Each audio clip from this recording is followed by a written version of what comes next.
Right, hello everyone, welcome back to another video. Just getting in the 225 and putting the baler on. I've just taken the power harrows off. Me and Dad finished power harrowing last night in the last video. Oh no, didn't finish, but got all we could done. Just trying to line that up. But now I've got to go baling for a farm where we do the baling for the other side of town.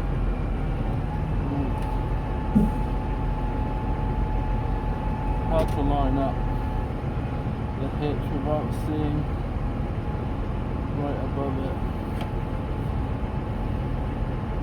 So yeah, I'm going to get this hitched up, or yoked up as Crawford would say, and then we'll get baling.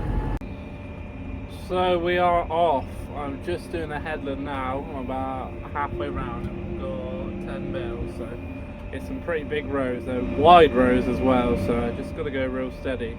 I'm doing about 3 kilometers an hour, but it's feeding in pretty nice. It's quite long and stringy.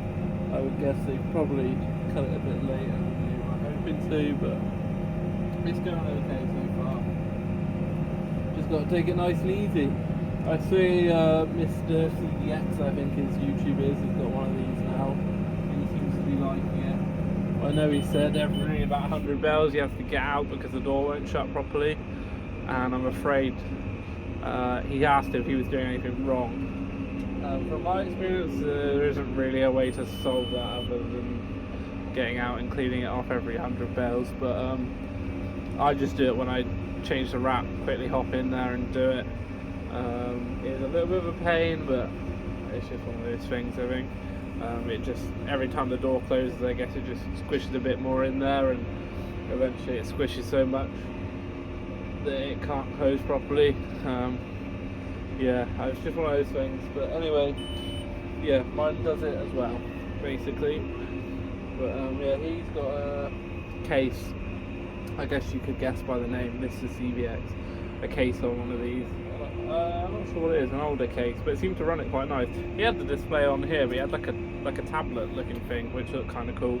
But yeah, it's a very tidy case strap there for its age. But yeah, he seems to be enjoying it, and I agree with him. I think it's a brilliant baler. Never done me any wrong. So yeah, but I'm just going to go on steady here and just rack up the bales. There's going to be quite a few here by the looks of it. Good thing I filled right up with plastic wrap. The baler must have heard me saying literally the next bell after I say that sometimes the door doesn't close properly, it does just that. So basically, if I hop in here and show you, I've turned the tap off so that cannot close. It just, see here, all this, it just sticks in there, and then the door doesn't shut fully, and the sensor thinks that it hasn't shut, so I'm going to just wipe it off. A bit of grass went up in here, that's why this is all here.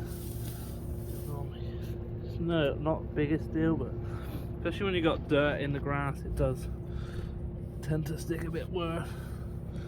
You just got to rub it off every so often. I just normally pull all this crap out here just to make sure it's all good.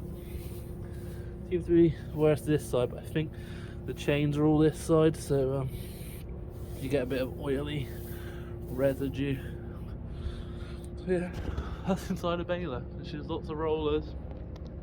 Comes in there through the knives and rolls up into here. This opens, this goes up, pushes it onto there, and then we're on the wrapping table and wraps on there. So yeah, just sneak out here, and that should be enough to go in. These are just if you hit something, if that hits, it'll stop that. So say that bale's too close to the back or someone walks into it or whatever. So yeah, we will carry on. Just finishing up the last row in this field. It's 9 acres and I've done 133, so I'm going to do 134 or 5 bales. There's a hell of a lot of bales out here, and I've been crawling along the whole time. It's been pretty painfully slow, but 2.5k, about it. But guy who braked it only got a single row of brake, so you got to go up and down, and some places, well, most places it's nearly too wide for the pickup really. It struggles, gets trapped around the wheels on the side, so I have to back up and reset quite a lot. So it's a bit of a pain, but we're there now.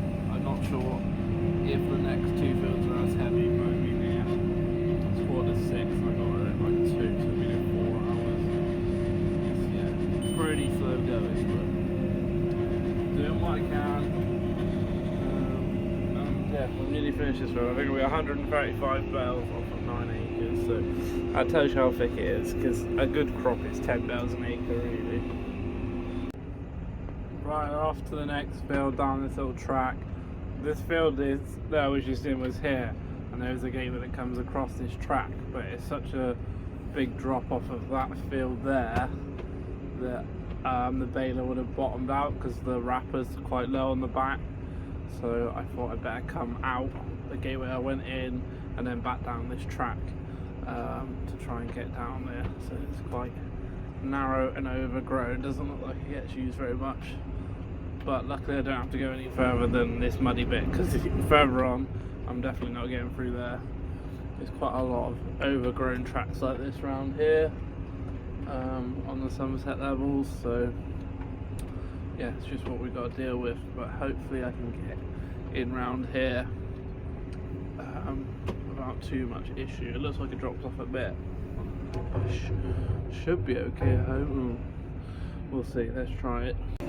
So we got in just about. You can see it's a fair old slope down, but luckily it's quite a long slope, so the back end didn't catch. But this is older grass, like permanent pastures. It's not quite so thick, I don't think. Hopefully we can push on a bit better.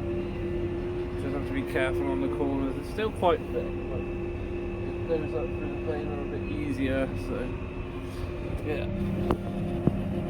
But more fluffy, I would say. Not so stemmy. Should bail it up fine. There's just this little field and then another one through there, and I think half of one because the mower broke. So yeah, go through there. I'm guessing through that gap there.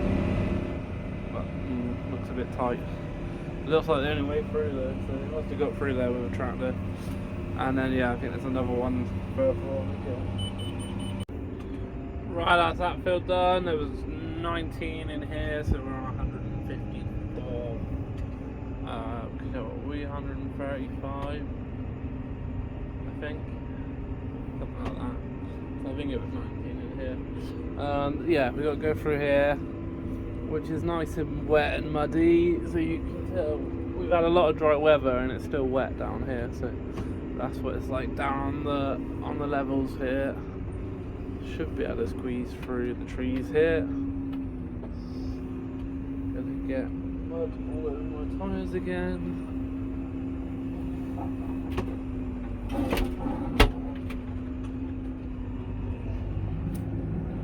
Lovely. At least we can drive around this field and get our tyres clean, because I think he said I can go a different way out.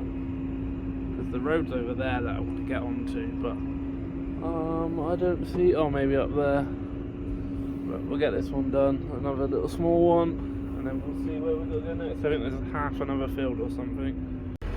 Oh, this is never good. I'm on the last field. I've been in here for about an hour now, and it's just not happening. The knife doesn't want to cut the plastic when the bale's finished wrapping. We've got the manual out, trying to look, but I think it's probably a faulty net motor, because this is the symbol I'm getting, E119, which is this. V-belt is broken, that's fine. Working with the net motor blocks to clear the area, it's all clear. Wires are bad. Check the wires, wiggled them, they all seem fine. Power wires, so the motor connected wrong. Can't be that, because that's, yeah, it hasn't been touched. Net motor is broken. I think it's probably that. Or the net sensor RPM is adjusted incorrectly. Check the adjustment. Yeah, it's either a sensor or the actual motor's dodgy, I think, but I'm not sure. I've just wiggled a load of wires, so maybe I'll just try one more time, but I don't think it's going to work. I mean, it works when I do it manually, but not when I do it. There, it's come up with that again. Let's try again. Turn that on.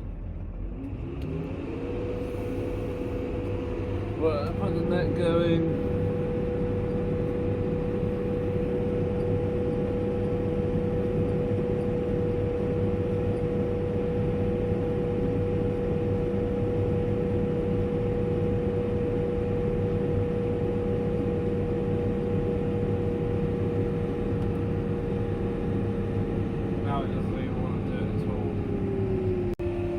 Basically what happens is it finishes, it starts binding the plastic, as you can see on there, and then it should, see that little silver tab in the middle of the screen, it should hit that to make it cut the net, but it doesn't.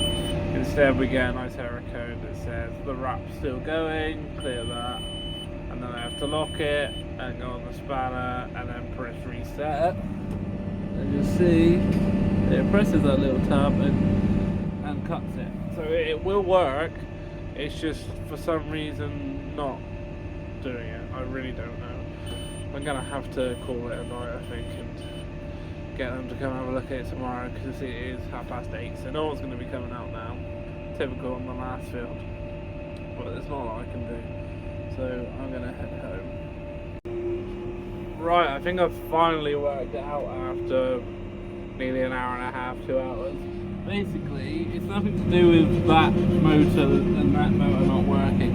I'm pretty sure behind that silver box in the middle of the screen is a position sensor which tells you that the two, or tells the computer that the two rolls of wrap are back upright, so then the net sensor can cut or the wrap knife sensor can cut the plastic wrap.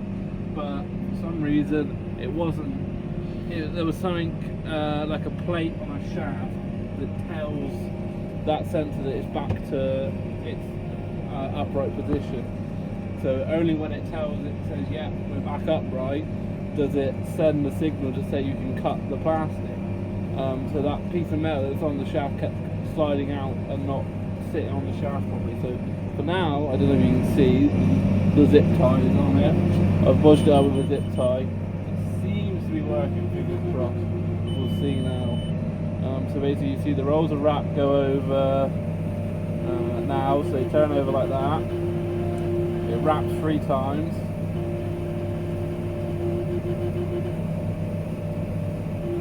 Then it goes back upright, and that sensor tells it that it's back upright. There it works, see? You can hear it click. So when it goes back upright, it tells it that it can push that little latch over there to say, yep, you can cut the plastic and carry on. So basically, I think I've sorted it temporarily, but we'll have to look into why that little plate's sliding off the shaft. But it took me long enough. It's now 9:15. I called into this field at like 7 o'clock. But yeah, at least I can get it finished. But then we'll have to go home and then come back. Right, that's me done for the day. It's 10 to 10. I'm going home. Did 213 bells in the end, so not too bad. But yeah, a lot longer than it should have took. But at least we sort of have an idea what the problem was, because otherwise next time we want to use the baler, we'll be still trying to find the problem. But I think I know what it is. I just need to work out what needs replacing or fixing. But the zip tie worked anyway. So anyway, hope you've all enjoyed the video. If you do, give it a like and subscribe, and I'll see you in the next one.